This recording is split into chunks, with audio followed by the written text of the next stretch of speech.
বাংলার নিজস্ব লোককথা কিংবদন্তির ভিড়ে ইও এক বিস্ময়। ধপধপে সাদা তারিগোপ, দীর্ঘ পাগড়ি, তাপ্পি মারা লম্বা জোব্বা, হাতে জ্বলন্ত লণ্ঠন নিয়ে মুশকিল আসানরা একদা এ শহরের পথে ঘাটে ঘুরতেন। কালের নিয়মে মানুষের বিশ্বাসে ক্রমশ একাকার হয়ে গেছে মুশকিল আসান থেকে আসান বিবি, সত্যপীর থেকে সত্যনারায়ণ।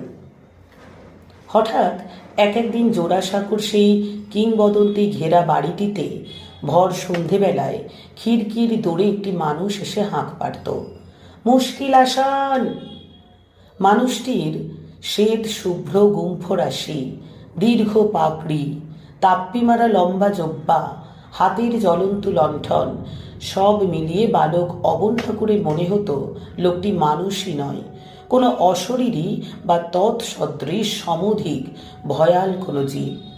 ভয় হাত পা গুটিয়ে যেত, গাটা কেমন ছমছম করত।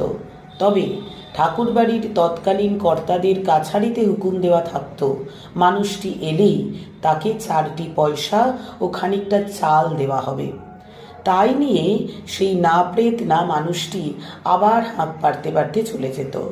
রয়ে যেত কেবল তার সেই অদ্ভুত শব্দবন্ধের প্রতিধ্বনিটুকু, মুশকিল আসান। তৎকালীন কলকাতার পথে ঘাটে মুশকিল আসান চরিত্রটি বেশ উল্লেখযোগ্য ছিল।